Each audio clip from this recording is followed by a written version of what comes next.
ఓం నమో నారాయణాయ. ఓం నమ శివాయ. శ్రీ మాత్రే నమ.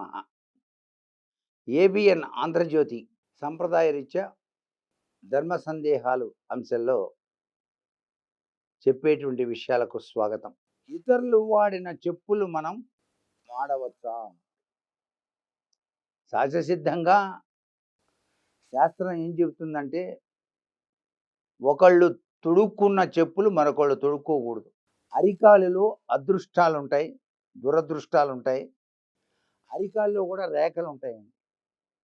బుద్ధ భగవాను యొక్క రేఖలు అద్వితీయంగా ఉన్నాయి అరికాల్లో. ఆయన యొక్క పావుకోళ్ళని తస్కరించడం కూడా జరిగింది. ఆయన అదృష్టం వెలకబడుతుందేమో అని.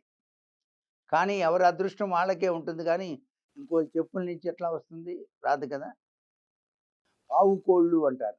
అందుకే స్వామీజీలు, పెద్ద పెద్ద పీఠాధిపతులు తమ కాళ్ళనే నమస్కారం చేయనీయరు.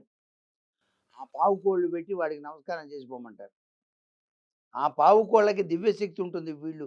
వీళ్ళు తొడుక్కొని ఉన్నటువంటి పావుకోళ్ళు అక్కడ బల్ల మీద పెడితే, వాడికి దండం పెడితే, వాళ్ళ యొక్క అరికాల్లో ఉన్న శక్తి పుంజాల తత్వం ఆ పావుకోళ్ళలో కూడా ఉంటే, ఆ పావుకోళ్ళ నుంచి మనకి ఆశీస్సులు పొందుతాం. ఇంత గొప్ప విశేషం ఉంది.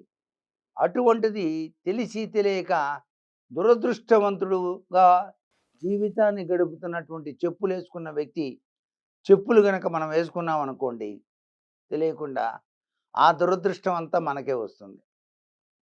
అందుకే ఒక్కొక్కళ్ళు అంటుంటారు, "అరేయ్! ఎక్కడన్నా గుళ్ళోకెళ్ళి నువ్వు వేసుకున్న ఆ చెప్పులు అక్కడ విడిచేసిరా పో. ఇక వెనక్కి చూడకుండా వచ్చేయి" అంటారు. అంటే ఏంటి? వీడికి ఇన్నాళ్ళు దరిద్రం పట్టింది, పోవట్లేదు. ఎన్నాళ్ళు ఇంకా నేను అనుభవించాలని బాధపడుతున్నాడు. వీడు కాస్త వెళ్ళి ఆ చెప్పులు కాస్త అక్కడ ఇడిచేసి వచ్చాడు. ఆ చెప్పులు ఎవడో ఏసుకుపోయాడు. వాడి సంగతి ఇంకా దేవుడికెరుగనమాట. వీడికి మాత్రం అదృష్టం పట్టింది మర్నాడు నుంచి. ఎందుకంటే, ఆ దురదృష్టం కాస్త పోయింది. చెప్పులకి అంత విశేషకరమైన ప్రభావం ఉంది. అందుకే పాదుకలకు ఎక్కువ విలువిస్తారు.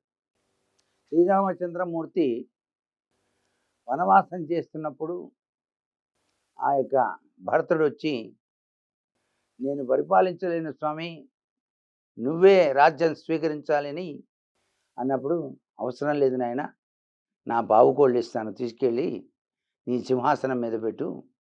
అదే పరిపాలన చేస్తూ ఉంటుంది. నువ్వు నిమిత్త మాత్రుడుగా ఉండు" దీని వెనకాల ఎంత అంతరార్థం ఉందో చూడండి మరి.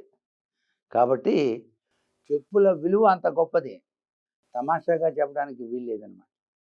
అలాగే చనిపోయిన తర్వాత 11వ రోజున తప్పనిసరిగా దానాల్లో వాళ్ళు పితృదేవతలు చక్కగా వెళ్ళటానికి స్వర్గానికి చెప్పులు దానం, గొడుగు దానం ఇవన్నీ కూడా చేస్తారండి. గోమాత దానం.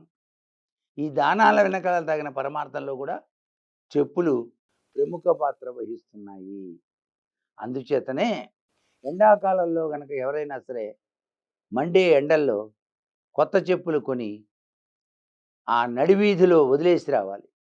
అంటే చేదు కాళ్ళకి చెప్పులేసుకొని పోకూడదు. చేత్తో పట్టుకొనెళ్ళి ఆ చెప్పులు వదిలేసి నమస్కారం చేసొస్తే ఎంత గొప్ప దానమో చెప్పలేమనమాట. కాళ్ళు కాలుతూ వెళ్తున్నవాడు గబుక్కనే చెప్పులు చూసి భగవంతుడే ఇచ్చాడు అనే ఉద్దేశంతో చెప్పులేసుకొని పోతారు. వాళ్ళకి దురదృష్టం పట్టదు, మనకి దురదృష్టం పట్టదు. మనం చేసిన పుణ్యం, దానం చెప్పుల దానం వలన వస్తుందన్నమాట. ఇంత గొప్ప విశేషాలు చెప్పులలో దాగిన పరమార్థాలన్నమాట ఇవన్నీ కూడా.